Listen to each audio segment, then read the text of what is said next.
दुकान बंद करने का समय हो आया था तभी दो औरतें और आ गई।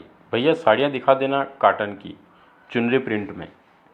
आज मेरी खुशी का ठिकाना नहीं है। आज 5 महीने हो गए अपनी छोटी सी दुकान खोले।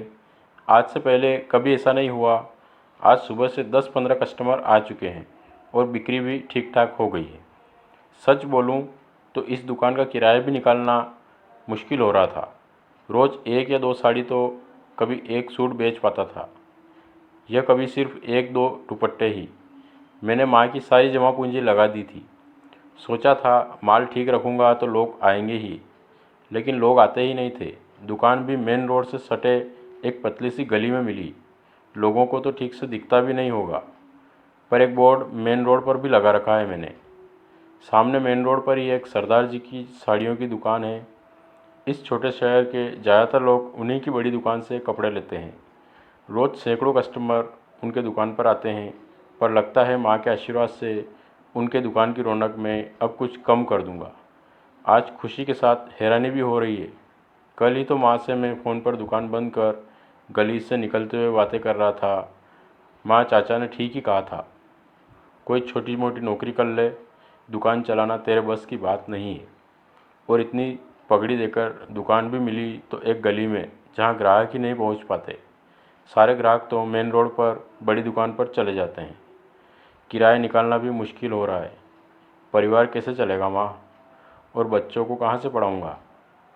मैं कल बहुत मायूस था और परेशान भी। सच बताऊँ तो कल मैं रो पड़ा था माँ से ये सब कहते हुए। कोई नहीं बेटा, अब दुकान खोल ही लिया है तो धैर्य रख। किसी चीज़ में सफलता अचानक नहीं मिलती, देखना भगवान सब ठीक करेंगे। माँ का आशीर्वाद ही है। कल ही उन्होंने कहा और आज दुकान पर थोड़ी रौनक आई है। ये दोनों पैक कर दीजिए। उन्हें साड़ियाँ पसंद आ गई थी। मैं उनका बिल बना रहा था, तभी एक औरत बोल पड़ी, सरदार जी ने ठीक कहा कि काटन की साड़ियाँ भी अच्छी मिल जाएगी यहाँ, और दाम भी ठीक लगाते हैं। जी कौन सरदार जी? यही आपने बूटा जी साड़ी वाले। उनके पास चुनरी प्रिंट की साड़ियाँ नहीं थी। मुझे बड़ा आश्चर्य हुआ। बूटा जी अपने कस्टमर यहाँ क्यों भेज रहे हैं? उनके यहाँ तो कुछ सारे कलेक्शन होते हैं। मैंने पैसे लेकर गल्ले में रख लिया। दुकान बंद कर उनके दुकान पर पहुंचा। वे भी दुकान बंद कर ही रहे थे।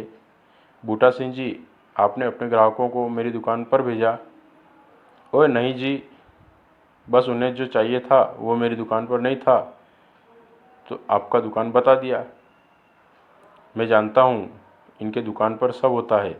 उनके वर्कर साड़ियाँ समेट रहे थे। उनमें कुछ वैसी ही साड़ियाँ भी थी। मैं देखा, फिर उनकी तरफ देखा। इसमें आपका नुकसान नहीं होगा बूटा सिंह जी? नुकसान की क्या बात है जी, सबकी गृहस्थी चलनी चाहिए, तुम्हारा भी तो परिवार है। शायद इन्होंने कल फ़ोन पर माँ से मेरी बात सुन ली थी। मैं इस बात पर खुश हो रहा था कि ये सब माँ के आशीर्वाद से हो रहा है, पर ये सब आप। ओए नहीं पुत्र, ये सब माँ का ही आशीर्वाद है। हम सब की माएँ तो एक सी होती है। उन्हें देख मैं खुद अपनी सोच पर शर्मिंदा था। मेरी आंखें नम हो आई। वे मेरे कंधे पर हाथ रख ये कहते हुए निकल गए, मेरी माँ ने मुझसे ये कहा था, अपने साथ साथ दूसरे के पेट का भी थोड़ा ख्याल रखना। इस कंपटीशन के दौर में ऐसी बातों की कतई उम्मीद नहीं थी। कहानी अच्छी लगी हो तो लाइक कर दीजिएगा, चैनल पर नए सब्सक्राइब कर दीजिएगा। मिलते हैं अगले ऐसे वीडियो में, तब तक के लिए जय हिंद।